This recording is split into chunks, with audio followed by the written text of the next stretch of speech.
ओम सूर्याय नमः। जय श्री भास्कर देव। संसार में जिस भी प्राणी ने अपने जीवन के घोर अंधकार और निराशा के क्षणों में अपने हृदय की सच्ची पुकार के साथ रविवार के दिन प्रत्यक्ष देवता भगवान सूर्य नारायण की आराधना की है, उसके जीवन से रोग, शोक और दरिद्रता का अंधकार उसी प्रकार विदा हो जाता है जैसे भोर की पहली किरण के स्पर्श से रात्रि का घना सन्नाटा और अंधेरा छंट जाता है। सूर्यदेव केवल आकाश में चमकने वाले अग्नि के गोले नहीं हैं। वे साक्षात प्राणदाता, आरोग्य के स्वामी और एक अत्यंत करुणामयी पिता हैं, जो अपने बच्चों को कभी अंधकार में भटकने नहीं देते। आज हम भगवान सूर्य नारायण के रविवार व्रत की एक ऐसी सर्वथा नवीन, अत्यंत भावुक और हृदय को झकझोर देने वाली कथा का श्रवण करेंगे, जो यह सिद्ध करती है कि जब एक पिता का प्रेम और भक्त का विश्वास एक हो जाता है, तो साक्षात भगवान सूर्य देव को भी अपने भक्त के लिए धरती पर उतरना ही पड्डी खींचता है। यह कथा आज तक किसी ने नहीं सुनी होगी। इसे अपने हृदय की गहराइयों से महसूस करें। प्राचीन काल की बात है। हिमालय की तलहटी में बसे एक अत्यंत दुर्गम लेकिन शांत ग्राम में देवव्रत नाम का एक गरीब जुलाहा, कपड़े बुनने वाला, निवास करता था। देवव्रत का जीवन अत्यंत सादगीपूर्ण था। वह दिन भर अपनी पुरानी करघे पर सूत कातता और उससे जो भी रूखा सूखा धन मिलता, उसी में अपने परिवार का पालन पोषण करता था। देवव्रत के जीवन का एकमात्र सुख और उसकी आंखों का तारा उसका इकलौता 7 वर्षीय पुत्र आदित्य था। आदित्य का नाम ही सूर्य के नाम पर रखा गया था और वह सचमुच भोर के सूरज की तरह ही कांतिमय, चंचल और मुस्कुराता हुआ बालक था। देवव्रत की पत्नी का स्वर्गवास आदित्य के जन्म के समय ही हो गया था, इसलिए देवव्रत ही आदित्य के लिए माता था और वही पिता। वह अपने पुत्र को एक क्षण के लिए भी अपनी आंखों से ओझल नहीं होने देता था, लेकिन विधाता की लेखनी को कुछ और ही मंजूर था। एक दिन अचानक आदित्य को एक अत्यंत रहस्यमयी और भयंकर रोग ने घेर लिया। बालक के शरीर का तापमान बर्फ की तरह ठंडा पड़ने लगा। उसकी सुनहरी त्वचा का रंग पीला और राख जैसा होने लगा और सबसे भयानक बात यह हुई कि धीरे धीरे आदित्य की आंखों की रोशनी जाने लगी। जो बालक कल तक पूरे गांव में दौड़ता फिरता था, वह अब अपनी ही चारपाई पर अंधकार में कैद हो गया। देवव्रत ने अपने जीवन की सारी जमा पूंजी लगा दी। उसने गांव के बड़े से बड़े वैद्यों और हकीमों को बुलाया, दुर्लभ जड़ी बूटियां लाकर पिलाईं, लेकिन किसी भी औषधि का कोई प्रभाव नहीं हुआ। एक दिन सबसे बड़े वैद्य ने देवव्रत से स्पष्ट कह दिया कि तुम्हारे पुत्र के प्राण अब कुछ ही दिनों के शेष हैं। इसके शरीर में प्राण ऊर्जा समाप्त हो चुकी है और इसके नेत्रों का प्रकाश हमेशा के लिए बुझ चुका है। अब इसे केवल कोई चमत्कार ही बचा सकता है। यह सुनकर देवव्रत के पैरों तले जमीन खिसक गई। एक पिता के लिए अपनी ही आंखों के सामने अपने इकलौते पुत्र को तिल तिल कर मृत्यु के अंधकार में समाते हुए देखने से बड़ी मानसिक पीड़ा इस पूरे ब्रह्मांड में कोई नहीं हो सकती। देवव्रत रात रात भर रोता रहता। तभी गांव के एक अत्यंत वृद्ध और सिद्ध संत ने देवव्रत की यह दयनीय दशा देखकर उससे कहा कि बेटा, जब धरती की सारी औषधियां और विज्ञान हार मान ले, तब केवल आकाश में चमकने वाले साक्षात आरोग्य के देवता सूर्य नारायण ही एकमात्र आशा बचते हैं। तुम रविवार का व्रत संकल्पित करो। भगवान सूर्य प्रत्यक्ष देव हैं। वे प्रकाश और जीवन के दाता हैं। यदि वे प्रसन्न हो गए तो तुम्हारे पुत्र के जीवन में पुनः प्रकाश लौट आएगा। लेकिन याद रखना, यह व्रत अत्यंत कठिन है। इसमें तुम्हें हर रविवार को सूर्योदय से पूर्व उठकर नदी के ठंडे जल में खड़े होकर उन्हें अर्घ्य देना होगा। दिन भर निर्जला उपवास रखना होगा और सूर्यास्त से पूर्व केवल एक बार बिना नमक का अलोना भोजन ग्रहण करना होगा। देवव्रत ने बिना एक पल की देरी किए अपने आंसुओं को पोंछा और अगले ही रविवार से सूर्य नारायण के कठोर व्रत का संकल्प ले लिया। रविवार की भोर होने से पहले ही देवव्रत उठ जाता, गांव के बाहर बहने वाली नदी के अत्यंत ठंडे जल में नाभि तक प्रवेश करता और पूर्व दिशा की ओर मुख करके अपने हाथों में तांबे के लोटे में जल, लाल पुष्प और लाल चंदन लेकर सूर्यदेव के उदय होने की प्रतीक्षा करता। जैसे ही सूर्य की पहली किरण आसमान में फूटती, देवव्रत रोते हुए अपने पुत्र के जीवन की भिक्षा मांगते हुए जल अर्पित करता।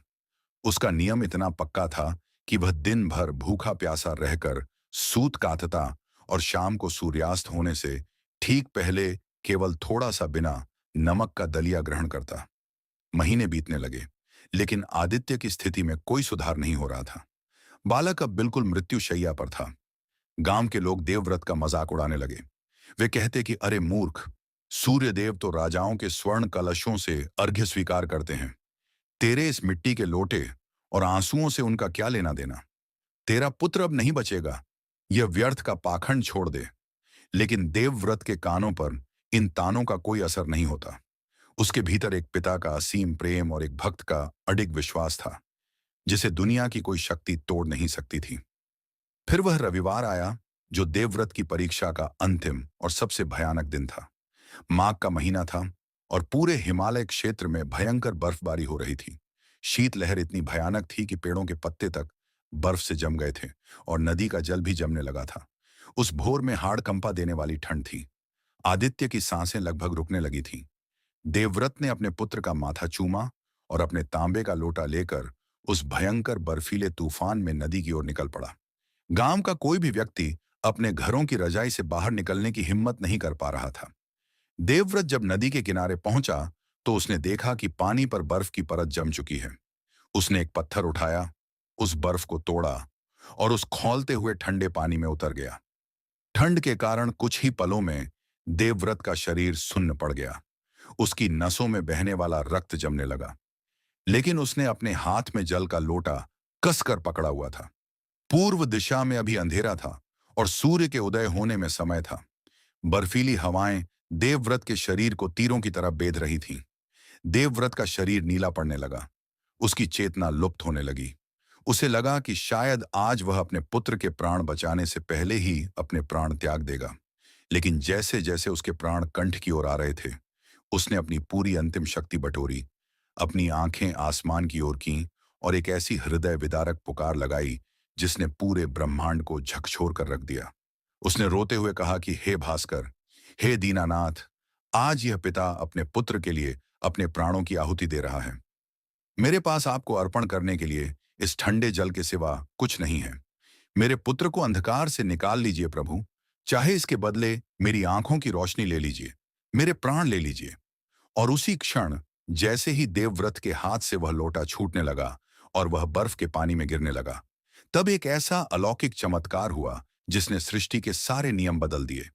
उस भयंकर बर्फीले तूफान और अंधेरे के बीच अचानक एक अत्यंत दिव्य, स्वर्णिम और अनंत उष्णता, गर्मी से भरा हुआ प्रकाश प्रकट हुआ। वह प्रकाश इतना सुखद और मीठा था कि नदी की सारी बर्फ पल भर में पिघल गई और वह जमा हुआ पानी किसी गर्म झरने की तरह सुखद हो गया। देवव्रत ने अपनी आंखें खोलीं तो देखा कि उस स्वर्णिम प्रकाश के मध्य 7 घोड़ों के रथ पर सवार साक्षात भगवान सूर्य नारायण अपने परम शांत, करुणामयी और वात्सल्य से भरे स्वरूप में प्रकट हुए हैं। भगवान सूर्य का यह रूप दोपहर के सूर्य की तरह आंखों को चकाचौंध करने वाला या जलाने वाला नहीं था, बल्कि यह उगते हुए सूरज के समान अत्यंत कोमल, लालिमा युक्त और एक पिता के प्रेम से भरा हुआ था। उनके चेहरे पर कोई कठोरता नहीं थी, केवल अपने भक्त के लिए असीम करुणा थी।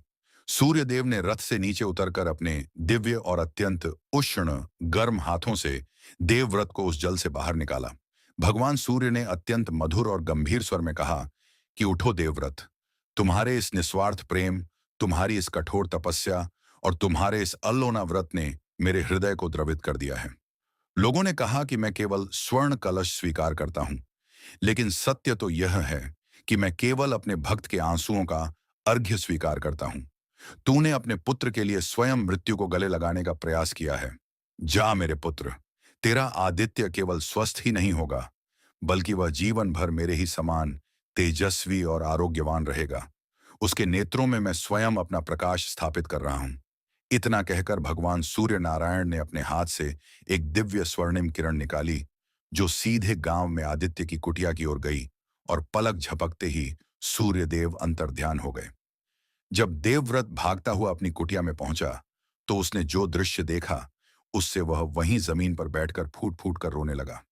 उसका पुत्र आदित्य अपनी चारपाई पर बैठा हुआ था।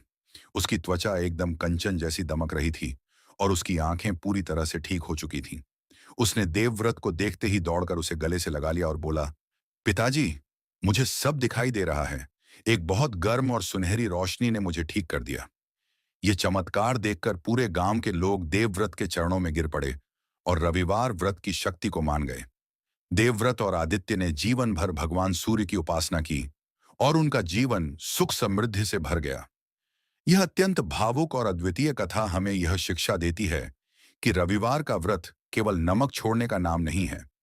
यह अपने भीतर की सारी शंकाओं को छोड़कर ईश्वर पर पूर्ण विश्वास करने का व्रत है। जो भी प्राणी बिना किसी अहंकार के सच्चे मन से भगवान सूर्य देव का यह रविवार का व्रत करता है, उन्हें जल अर्पित करता है और इस पावन कथा का श्रवण करता है, भगवान भास्कर उसके जीवन के सभी रोगों को जलाकर भस्म कर देते हैं और उसके घर को अखंड प्रकाश से भर देते हैं। बोलो सूर्य नारायण भगवान की जय, छठी मैया के स्वामी की जय। जय भास्कर देव।